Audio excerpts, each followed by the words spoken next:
Okay, this is just some quick directions for the Moving Man simulation.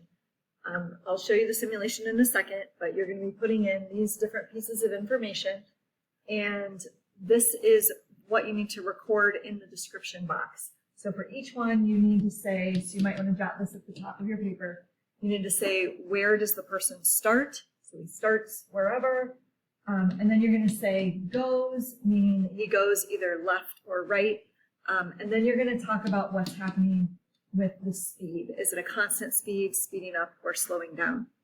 So here's my first bit of information. So this is what the simulation looks like. So I'm going to type into my position box 0. And I'm going to put in my velocity 1. And then I'm going to put in my acceleration negative 0.1. Okay, so what you're going to do is press play, and you're only going to record the information until he is about to either hit a wall or stops and turns around. So only do when he's going in one direction. Once he stops or hits a wall, just stop the simulation, stop looking at what's happening. So that's very, very important. So I'm going to go ahead and press play. And first of all, I notice he starts at the origin. He's going to the right, but I can see that he is slowing down. Right? It's getting slower and slower and slower. Right? And then again, once he stops, then you're going to pause the simulation. So you don't want him, you can see now he's actually turned around. We don't want to watch that part. So we're only doing the first part until he either stops or until he crashes into some kind of thing that's in the way here. All right, so what I would write down is, first of all, he starts at the origin. And I knew he was going to start at the origin because of this information. For instance, on this one, because the position is -10, he would start left of the origin. Right? But because I have a positive velocity here, I watched that he goes to the right. And then because these are opposite signs, what I saw happen is he slows down. So those are the 3 pieces of information I should see, and really you should be able to predict what's going to happen before you actually watch the simulation. So I would suggest that, predict which way is he going to go, is he going to speed up or slow down, before you ever see that happening. Then you're going to get to this part which says now switch to the charts tab. So on the simulation, you're going to click over to where it says charts.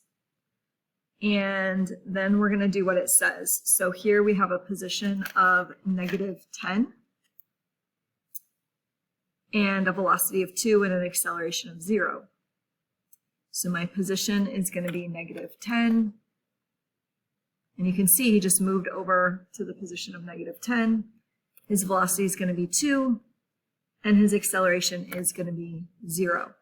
So I'm going to go ahead and press play, but once again, if he stops and turns around, or if he crashes into something, I'm just going to stop the simulation. So I watch what happens. He is starting to the left of the origin, but I can see he is just going at a constant velocity. I can see now he is at the origin, but he keeps on going. And again, I can see he's going at a constant speed because the acceleration is 0. And then again, when he stops and hits the wall, we want to stop graphing. So all of this part over here where he's hit the wall and no longer moving, I'm not going to include any of that graph. So on my paper, I'm just going to graph these 3 things. So my position graph is going to look like this. My velocity graph is going to look like this, and my acceleration graph is going to look like that. And then underneath, make sure that you include the description as well. So the description would be he starts left of the origin, he goes to the right, and it's a constant speed. Okay, just a quick piece of information here. I'm going to clear that out and we'll start again. Let's say that he starts at -10, has a velocity of 3, and an acceleration of -1. So this isn't one on the paper, but just watch what happens. You can see he's going to be going to the right, and he is slowing down. But what will happen is he will actually end up eventually turning around. I don't want you to graph that part. So I just want you to graph this beginning part on any of these. I do not want you to graph the turning around part. Okay, just make sure that you complete all the descriptions. Sometimes those get left blank. Again, just continue to make sure you get all the descriptions and answer all the questions.